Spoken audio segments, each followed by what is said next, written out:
Hello, welcome to Lovin Sheila Shorts. Today we're going to just do a recap of 2025. A year I think was pretty exceptional as far as growth. If you've been tracking with me, I think we've grown quite a bit this year, and we're going to talk about that. Before we go any further, I hope you all had a wonderful holiday, a Merry Christmas. I kind of took to kind of relax this Christmas, and I can't say I was that festive, but I appreciate the reason for the season, and I'm going to allow myself the grace I need to have a less festive holiday season. We have so many things on the horizon, and I may have been a little bit in preparation and may have been a little busy working on those things and wasn't able to fully immerse myself in the holiday. But in true Lovin Sheila fashion, we have to give ourselves grace, and we have to say it's okay. And sometimes we're up and sometimes we're a little more chill, and that's okay. We have to, like I always say, just tune in to where we are and move with it. Now, as I look back on 2025 here at Lovin Sheila, the podcast, it was a very fruitful year. It was a year that we put out our most episodes ever. We put out 90 episodes. We reached over 2,000 subscribers, and I'm excited about that because this is just the beginning. And there's so much on the horizon, and I learned not to despise small beginnings because everyone has to start somewhere. So whatever you're doing, the first thing is just to get started, just to do it. And that's something that I've embraced wholeheartedly, because if we wait for the proper moment and the proper time, it may never come. Just like when when we were having our son, and I was thinking about all the different things that would financially take place and the things that it would call upon. And I was a little nervous, but we did it, and everything worked out just fine and flourished, and we were able to give him a very nice life. And so don't despise small beginnings. Just know you have to start somewhere. On our last episode, we had our first guest, Coach Melody, and we talked about transition, the transitions that women go through in life. And that, like I just mentioned, the transition I went into from being a married couple, a newly married couple, into bringing a child into the world. That was a transition. And now I'm about to start a new transition, which I'm excited to share with you in 2026. But before we get into that, I really want to go back and share with you some of the things that happened in 2025, because as I look back over the catalog of episodes and I look at the titles, I can see the story that is being told, and I can see where personally I evolved. And if you're tracking with me, I hope that you have some stories to share too that kind of follow this trajectory. And I would love to hear from you and hear where you're going and how 2025 treated you. So I'm just going to name a couple of the titles because I think the titles can be very telling. But first of all, we started off the year in Paris, my first time in Europe. And so I did a bunch of shorts from Paris, from Florence, from Venice, from Rome, just sharing with you the process of doing something new and traveling and seeing new parts of the world. Something new, something I wanted to share with you. But from there, I went on, and there was one called Who's Loving You? And there was Rules of Engagement, where I started to get a better idea of dating and how I wanted to handle it and not rush into things, and how I wanted to take my time and make sure that what we wanted was aligned, because I found that when I didn't do that, I ended up in actually situationships. And so I realized these are things that I need to follow. There's some guidelines I need to follow in how I engage with potential suitors. Then it was just like, be her. I was okay. And what do you want? And don't be disarmed. Meaning, hold on to your standards, hold on to your guidelines, hold on to your boundaries. Don't be disarmed. All those things that we have are there for a reason, and it's to protect us. And we need to make sure that though we may be falling and though we may be dating and courting, that we can't let it distract us and disarm us. Actually, that was our most watched episode of 2025. So check it out, Don't Be Disarmed. And then I went into the trilogy of some of my relationships, from my marriage to my first relationship after my marriage, to what I will consider the situationship, which, like I said, was the worst thing ever. And I stand 10 toes down on that. And then we got to Contentment, where I started to get my bearings. And I was like, okay, I'm good. It doesn't matter who's in my life. I'm good with me and it feels good. And I said that's the starting point of our evolution when we are content. Then I kind of went back and said love is a battlefield. That kind of is in line with our don't be disarmed. And then furthermore, I went to clarity over confusion.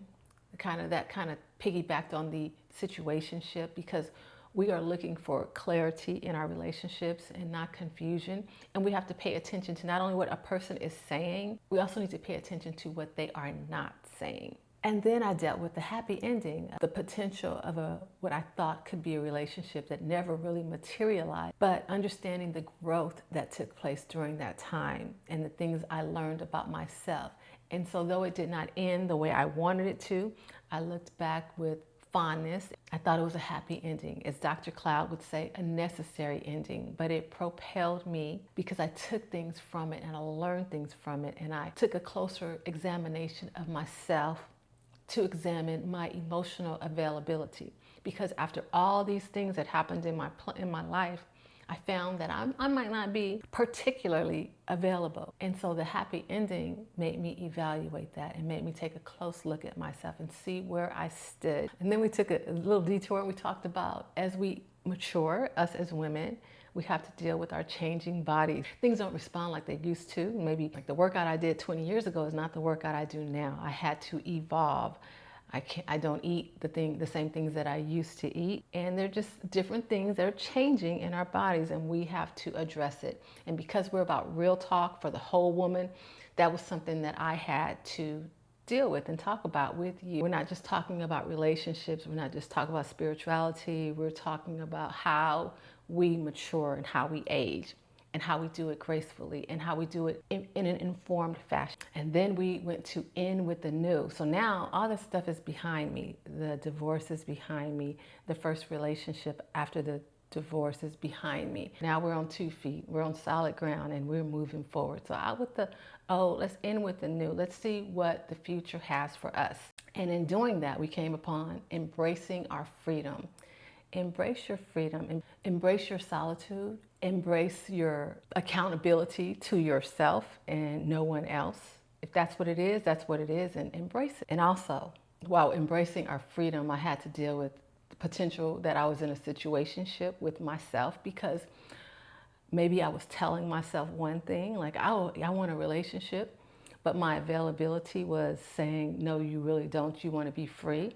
So I had to, again, dig deeper and determine what it is that I want and where I am, and be truthful with myself. And I think a lot of us have to just take a moment and be truthful with ourselves, because sometimes, other people might be dishonest and untruthful, but sometimes we find ourselves, not accepting our own reality. And we have to be aware, self-aware enough to be able to address it and deal with ourselves and figure out how we're going to move forward. That's what finding yourself in a situationship with yourself was all about. Looking at yourself in the mirror and making sure that what you're saying you want aligns with your action. Need I say more?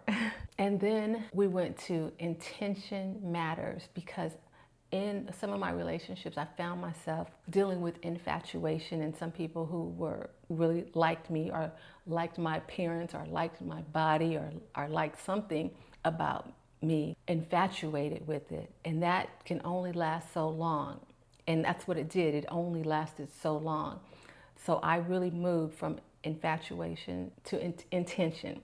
So intention is what gets my attention, because there's always going to be someone new sending you DMs or trying to reach out to you or whatever it is, but they don't always have the best intentions. So instead of infatuation, instead of attention, I moved to the place where I understand the difference between infatuation and attention versus intention. And the only thing I'm clocking is intention. And then I went back a little bit and I talked about surviving dating's disappointments, because in the process, we will have disappointments. People will let you down. They are human, trust me. And we are human too. And we might let some people down. But how do we come out of that? How do we keep our hope alive when we have been disappointed? I struggle with disappointment. The worst thing a person can do is disappoint me in anything, even if it's just not coming over. I don't like it. I don't respond well to it. But we have to know how to overcome dating's disappointment. And then finally, wrapping up the year, we went back. I felt like the podcast went back to the early days, and I started talking about prioritizing our health. And that's important because over the year, I had some, I won't call them health scares, but some knocks on my door that got my attention in regards to my health. And I do a lot of stuff, and I talked about this as far as skincare and some different beauty things and working out and trying to keep my body right and my skin right and my hair growing and flourishing and healthy. But I also said those are all for the exterior. And I leaned in on the fact that we got to make sure we're okay inside, making sure we're getting our mammograms and our pap smears and those type of things and our eye exams and all these things to make sure that we're not just looking good, but we are good, because it's not about just the presentation. It's about longevity and the ability to be here and for our loved ones and to show up completely. So make sure you're taking care of your health and your wellness and your mental health as well. Like I said, I am doing therapy sessions every Tuesday religiously. And I'll be honest, I'm getting to the point where I'm running out of things to talk about, but I'm sure there'll be other things that come out. But I want to stay locked in because I don't want to go backwards. I don't want to go back on my boundaries, on my standards, on what I said, I believe, the point I've come to, where I've evolved to. I want to keep propelling myself forward. And I say this, and I hope this will be an example to us. I don't think that we ever arrive. I think that we continue to grow and to develop. A wise man once said to me, either evolve or evaporate. And I have no intentions of evaporating or being irrelevant. So I want to evolve and be relevant to 2026 and beyond.